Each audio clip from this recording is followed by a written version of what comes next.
Bonjour à tous. Alors aujourd'hui, on va parler un peu de perspective. On va essayer de comprendre comment est-ce qu'on dessine de la perspective, comment est-ce que je la structure, mais surtout comment j'arrive à représenter mon environnement en perspective.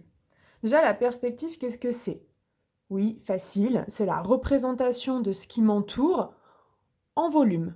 Mais ça va un peu plus loin que ça. La perspective, c'est aussi une représentation de ce qui m'entoure en volume et en profondeur. On va voir qu'il existe deux types de perspectives et on va commencer tout de suite avec la première. La première, c'est la perspective cavalière. C'est une perspective que vous connaissez tous parce que c'est la première perspective qu'on apprend à faire à l'école. Elle se présente comme ça. On va faire ici un cube. Donc tout simplement, je dessine mon carré vu de face. Et là, pour lui donner du volume, je vais venir dessiner ces arêtes. Ces arêtes, elles sont parallèles entre elles.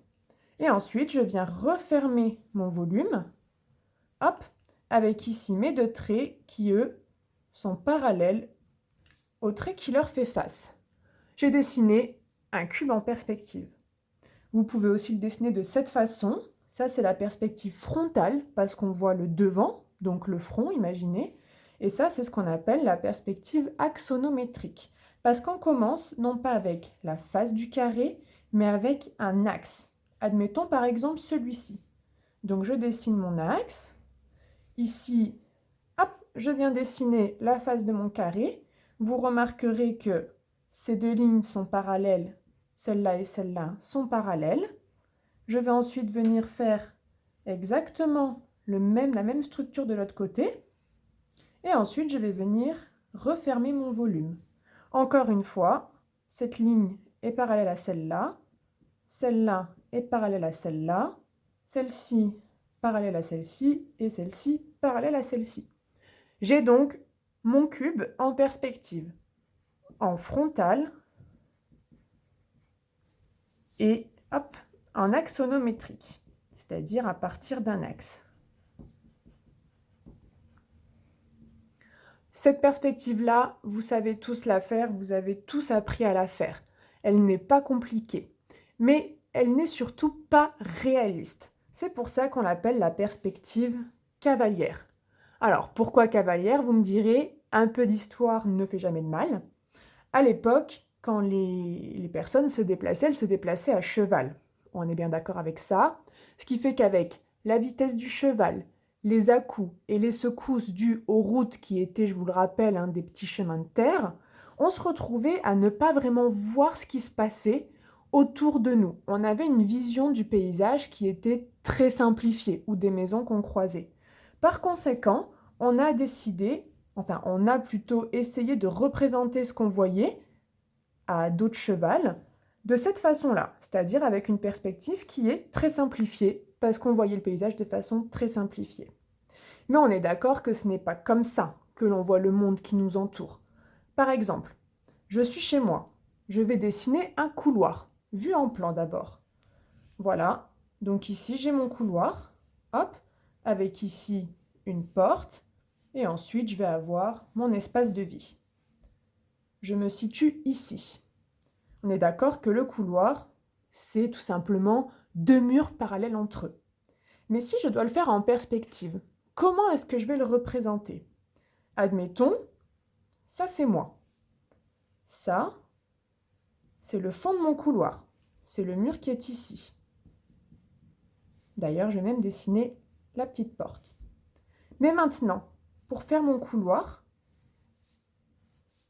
je vais venir dessiner les murs de cette façon-là. Ça vous paraît réaliste? Vous voyez bien qu'ici, les lignes vont venir non plus être parallèles, mais devenir un peu plus coniques, c'est-à-dire avoir un effet de profondeur. Et c'est justement là qu'on va travailler. C'est cet effet de profondeur qui va nous permettre de voir, de représenter les choses que l'on voit de façon réaliste. Alors, la perspective conique, c'est exactement ce que je viens de vous montrer avec l'exemple du couloir. Vous la connaissez aussi sous le nom de perspective à point de fuite.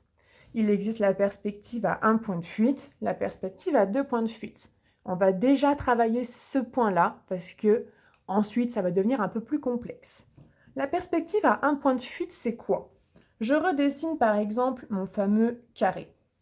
Cette fois, je veux lui donner de la perspective, mais en lui donnant de la profondeur. Par conséquent, hop, je vais venir faire ce qu'on appelle la ligne d'horizon, placer au milieu de cette ligne d'horizon mon point de fuite, et je vais tout simplement faire converger hop, mes angles de mon carré jusqu'à mon point de fuite. Vous voyez la différence par rapport à tout à l'heure où justement ces axes-là, je les faisais parallèles entre eux. Maintenant, ils ne sont plus parallèles, mais ils convergent vers ce fameux point de fuite. Et puis tout simplement, je viens refermer mon volume avec ici des lignes qui vont être parallèles à celles d'en face. Vous voyez, si je viens repasser mon volume, je me retrouve avec mon cube en perspective. Hop, perspective frontale, rappelez-vous, parce qu'on voit la face. Et là, j'ai une représentation bien plus réaliste d'un cube, comme je pourrais le voir dans la vraie vie. Deux points de fuite, ça se complexifie, mais finalement, le principe reste le même. Cette fois, je ne vais pas dessiner mon cube. Je vais dessiner ma ligne d'horizon et je vais caler mes deux points de fuite. Alors, je les cale où, ces points de fuite? Tous les deux au centre? Non, on va les caler aux extrémités. Un ici, par exemple, et un ici. Pourquoi est-ce que je ne commence pas à dessiner avec mon cube, c'est-à-dire mon carré vu de face? Parce que qui dit deux points de fuite dit qu'on va être sur une perspective axonométrique. C'est ce qu'on a vu juste avant, c'est-à-dire qu'on ne commence pas avec une face, mais qu'on commence avec un axe. Par exemple, ici, je vais faire mon axe. Donc tout simplement une ligne, un segment. Cette ligne, ça va être du coup les angles de mon cube. Imaginez que cette ligne-là, c'est par exemple celle-ci. Hop. Donc tout simplement, je vais venir relier les différentes extrémités de mon axe, hop, à mes points de fuite. Ok, là vous me dites ça fait pas du tout un cube, c'est normal. Je vais ensuite décider de la profondeur de mon cube. Par exemple, je ne veux pas dessiner un pavé, un pavé, c'est-à-dire un cube qui ne va pas avoir la même profondeur que sa largeur. Je vais venir dessiner un cube, donc c'est-à-dire que tous les côtés sont égaux. Donc par exemple, ici, je décide que ça, ce sera ma profondeur. Du coup, de l'autre côté, je fais un point à la même distance à peu près. Voilà. Maintenant, ce que je fais, c'est que je viens relier, hop, ma profondeur, les points qui marquent la profondeur de mon cube, avec, mes points de fuite. Point de fuite 1 et point de fuite 2. Vous commencez à le voir, le cube se dessiner? Et ensuite, tout simplement, pour venir fermer mon volume, je vais créer ici une ligne parallèle à celle-ci et la même de l'autre côté. Et vous voyez qu'ici, j'ai de nouveau un cube en perspective, hop, mais représenté avec un autre point de vue. On est d'accord que celui-ci et celui-ci sont les mêmes. C'est le point de vue qui change. Justement, on va parler un petit peu du point de vue. Alors, ici, vous avez Madame qui voit tout. D'accord?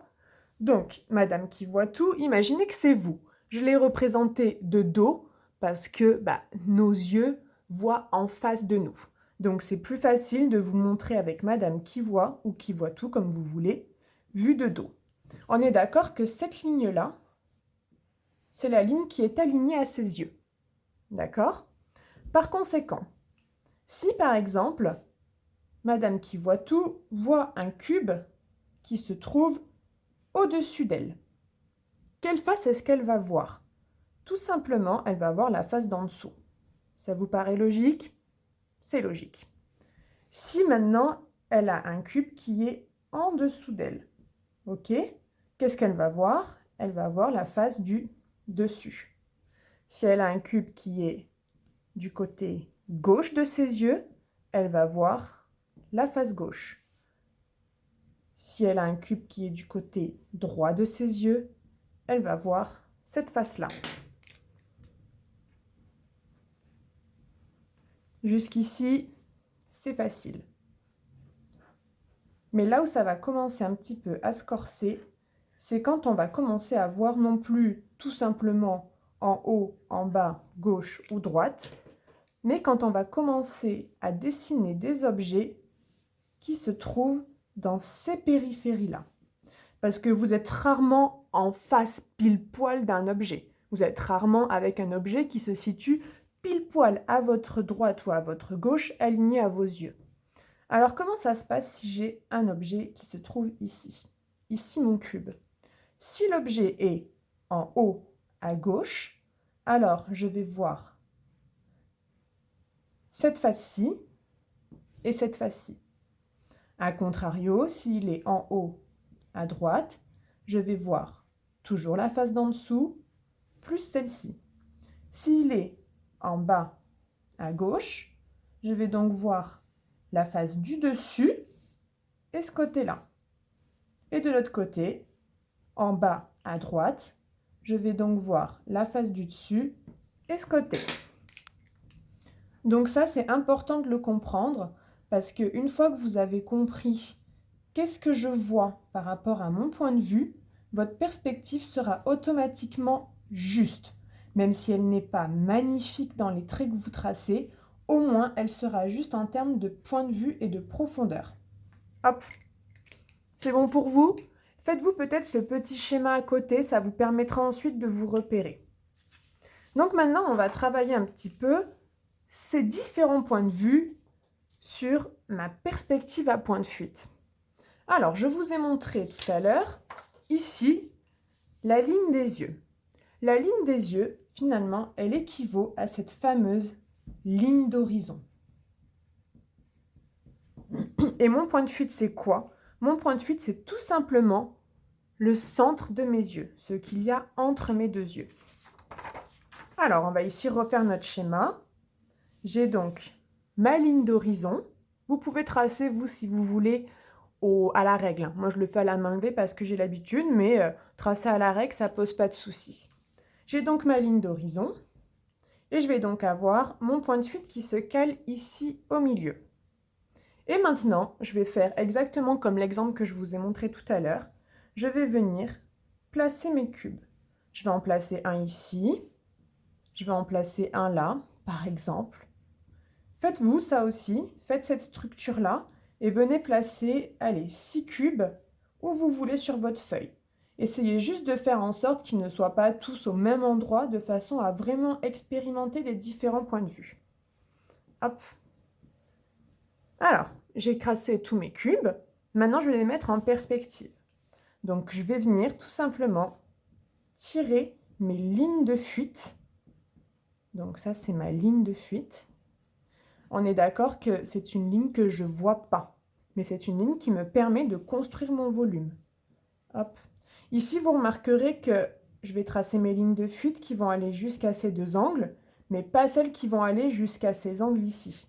Pour la simple et bonne raison que les lignes de fuite, donc c'est-à-dire ce qui va me permettre de tracer mes arêtes, je ne les vois pas. Quand vous regardez une boîte à chaussures ou n'importe quoi de n'importe quoi, vous ne voyez pas ce qui se passe derrière, vous l'imaginez. Donc nous, aujourd'hui, on ne va pas travailler ce qui se passe derrière, on va vraiment travailler ce que l'on voit. Donc je vais continuer.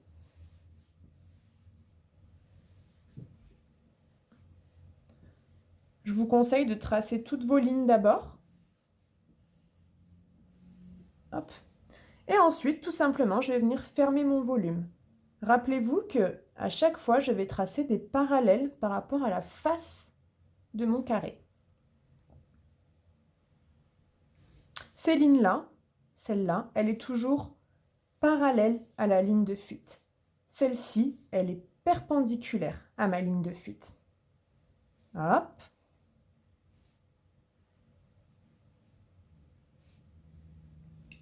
Et voilà, je me retrouve du coup avec une ribambelle de cubes en perspective à un point de fuite. La perspective à 2 points de fuite, ça marche de la même façon, mais là, on ne va pas vraiment le travailler, on va plutôt rester sur un point de fuite qui permet déjà de faire beaucoup de travail autour de la représentation de notre environnement. Je vous repasse les cubes pour bien les voir. Hop. Je vous invite à vous appliquer un petit peu plus que moi. Je sais que c'est pas trop ce qu'une prof devrait dire à ses élèves, mais j'ai pas envie que la vidéo dure trop longtemps parce que ça va vous ennuyer et parce que je pense que vous pouvez aussi mettre sur pause de temps en temps pour pouvoir vous exercer et refaire l'exercice. Donc voilà, on se retrouve ici avec des cubes que l'on va voir de différents points de vue, d'accord? Toujours en fonction de ma fameuse ligne d'horizon qui, je vous le rappelle, représente la ligne sur laquelle les yeux sont alignés. Ok? Donc on retrouve bien ici le schéma que je vous ai fait, on le retrouve bien finalement ici. D'accord?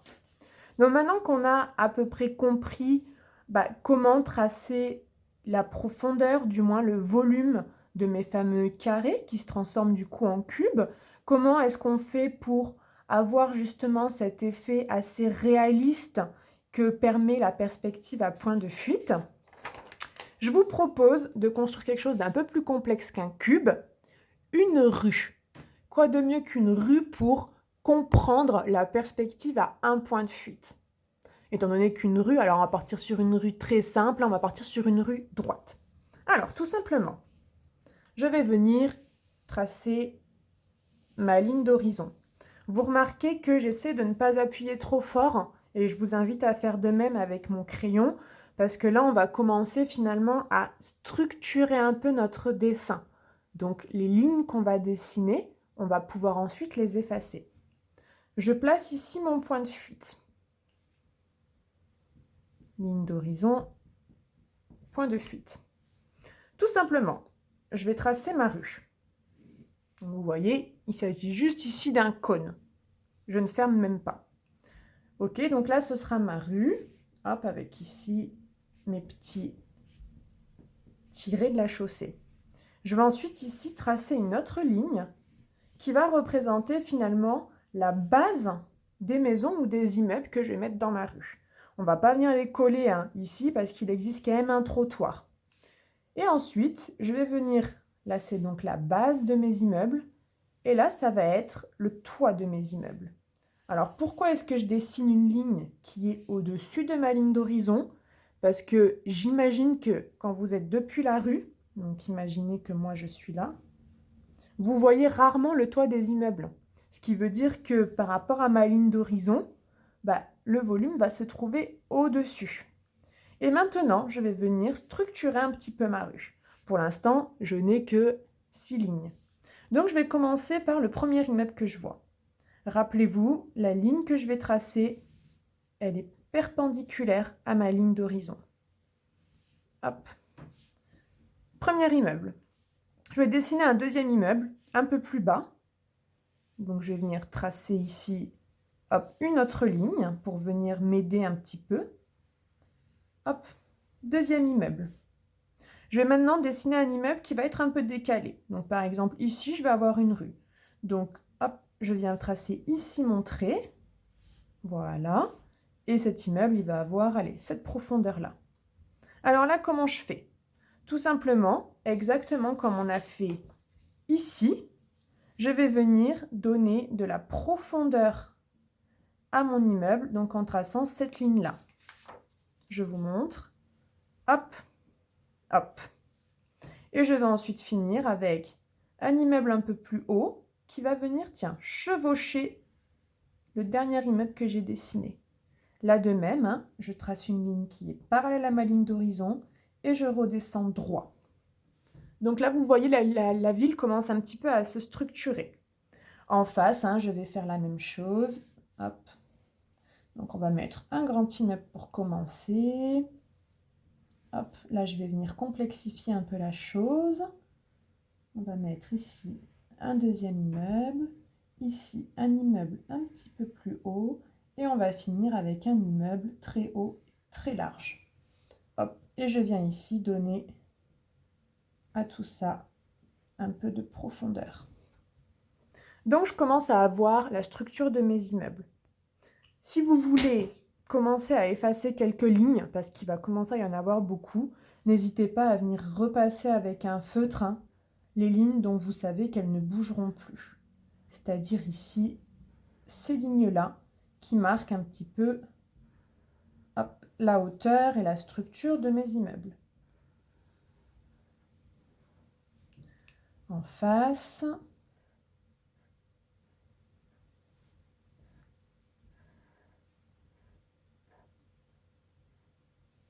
Donc vous remarquez que des fois c'est pas vraiment droit, c'est pas grave. Là l'objectif c'est pas de représenter une rue de façon ultra réaliste, c'est surtout de comprendre un petit peu comment ça va fonctionner.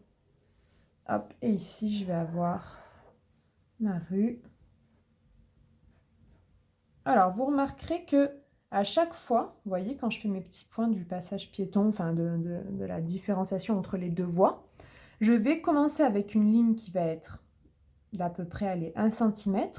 Et petit à petit, je vais venir réduire cette ligne. Parce que effectivement, si ici, par exemple, je vous mets une porte. La porte, on la dessine de la même façon. Hein. On utilise toujours le point de fuite. On est d'accord que mon personnage va faire cette taille. Mais si je prends ce même personnage et que je le mets ici, et qui fait exactement la même taille, regardez ici ma porte, si je suis ma ligne de fuite. On est d'accord qu'il y a un problème. Mon personnage, il est bien trop grand, alors que finalement, il fait la même taille. Et c'est justement là qu'apparaît la notion de profondeur. La profondeur, c'est aussi le fait que plus on s'éloigne de nos yeux, donc de nous-mêmes, plus ce qu'on va voir va rapetissir. C'est ce qui donne la notion de perspective de profondeur, tout simplement. Et c'est justement ce que la perspective à un point de fuite ou à point de fuite du moins permet. Hop. Donc là, par exemple, hein, je reprends ma ligne que je viens d'effacer qui m'a permis de faire la porte. Je vais pouvoir venir tracer sur tous mes autres immeubles une porte, mais qui à chaque fois va avoir de bonnes proportions.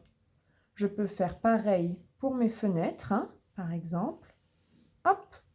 Donc ça veut dire que là, je vais avoir une fenêtre. Une autre ici.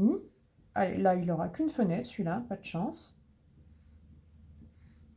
Hop. Et là, on va faire une grande fenêtre. Je vais repasser au feutre pour qu'on puisse mieux voir ce qui vient de se passer.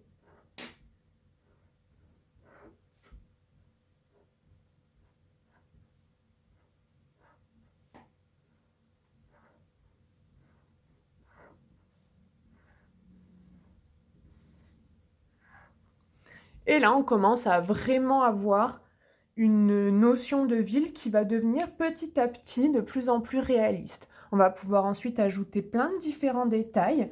Par exemple, ici, mon trottoir. On est d'accord qu'un trottoir, il est un peu surélevé par rapport à la rue. Alors, comment je vais faire? Tout simplement, je vais venir toujours prendre mon point de fuite et tracer une ligne, hop, qui va venir se coller un petit peu hein, à ma ligne ici que j'ai dessinée, ma première ligne. Et tout simplement, pensez toujours en cône. Hein. On n'est plus du tout sur la notion de parallèle, là, quand on fait les lignes de fuite. Et là, je vais donc avoir l'épaisseur de mon trottoir.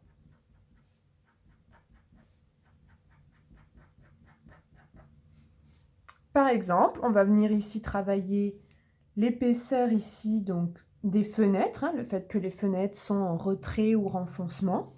Donc par exemple, encore une fois, si vous voulez qu'on y voit un peu plus clair, on peut venir effacer un petit peu.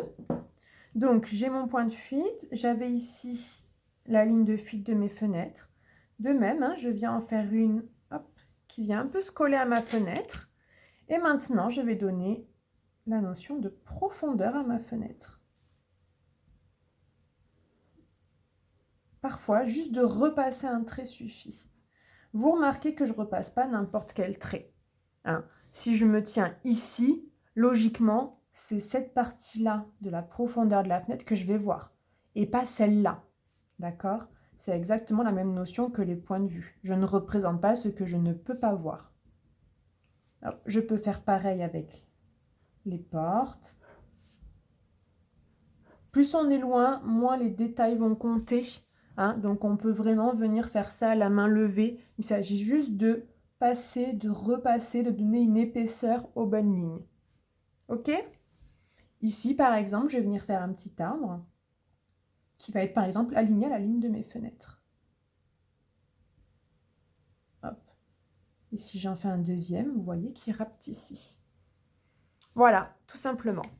Donc là, finalement, on vient de dessiner une rue dans laquelle on va pouvoir intégrer plein de différentes choses avec ce système du point de fuite. Si ici, par exemple, je veux faire un banc, hein, je pars de mon point de fuite et maintenant, je vais pouvoir venir dessiner, tout simplement en dessinant un cube, hein, finalement. Je vais venir dessiner mon banc. Hop. On va dire que là, c'est les pieds. Et là, par exemple, hop. Voilà, tout simplement. Donc, vous voyez, hein, il s'agit juste de savoir tracer des traits, de réfléchir un petit peu en construisant. Je ne sais pas si vous pouvez voir, mais ici, on va avoir plein de lignes de construction. Et petit à petit, on va venir les effacer pour obtenir, finalement, tout un paysage qui, cette fois, est représenté de façon réaliste, ou du moins dans sa structure. Voilà pour la perspective à un point de fuite. Je ferai un tuto sur la perspective à 2 points de fuite plus tard. Donc, bien sûr, hein, qui dit petit cours dit exercice.